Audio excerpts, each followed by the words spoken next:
In May of 1862, St. John Bosco had a prophetic dream about the church in these times, the battle and the victory.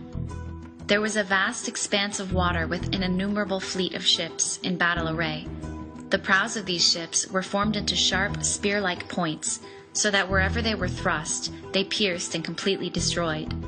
These ships were armed with cannons, rifles, bombs, and other arms of all kinds.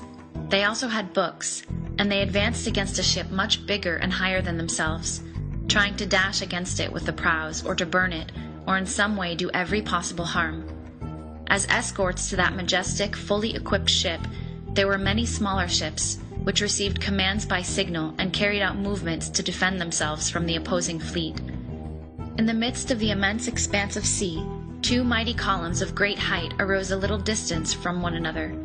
On the top of one there was the statue of the Immaculate Virgin, from whose feet hung a large placard with the inscription, "Help of Christians."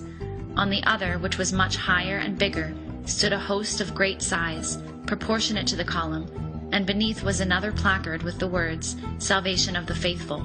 The supreme commander on the big ship is the Sovereign Pontiff.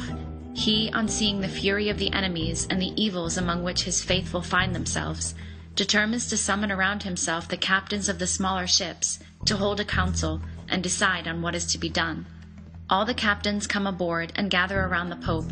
They hold a meeting, but meanwhile the wind and the waves gather in storm, so they are sent back to control their own ships.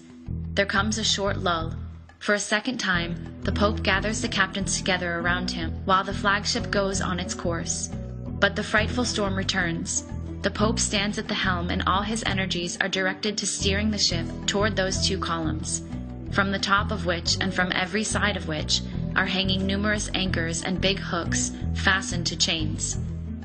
All the enemy ships move to attack it, and they try in every way to stop it and to sink it, some with writings or books or inflammable materials, of which they are full, others with guns, with rifles, and with rams. The battle rages ever more relentlessly. The enemy prows thrust violently, but their efforts and impact prove useless. They make attempts in vain and waste all their labor and ammunition. The big ship goes safely and smoothly on its way. Sometimes it happens that, struck by formidable blows, it gets large, deep gaps in its sides. But no sooner is the harm done than a gentle breeze blows from the two columns, and the cracks close up, and the gaps are stopped immediately. Meanwhile, the guns of the assailants are blown up. The rifles and other arms and prows are broken. Many ships are shattered and sink into the sea. Then the frenzied enemies strive to fight hand to hand, with fists, with blows, with blasphemy, and with curses. All at once the Pope falls gravely wounded. Immediately those who are with him run to help him, and they lift him up. A second time the Pope is struck. He falls again, and he dies. A shout of victory and of joy rings out amongst the enemies. From their ships an unspeakable mockery arises. But hardly is the pontiff dead than another pope takes his place. The pilots, having met together, have elected the pope so promptly that the news of the death of the pope coincides with the news of the election of the successor. The adversaries begin to lose courage. The new pope, putting the enemy to rout and overcoming every obstacle, guides the ship right up to the two pillars, and comes to rest between them. He anchors the ship to the columns. Then a great convulsion takes place. All the ships that until then had fought against the pope's ship are scattered. They flee away, collide, and break into pieces one against another. Some sink and try to sink others. Several small ships that had fought gallantly for the pope race to be the first to bind themselves to those two columns. Many other ships, having retreated through fear of the battle, cautiously watch from far away.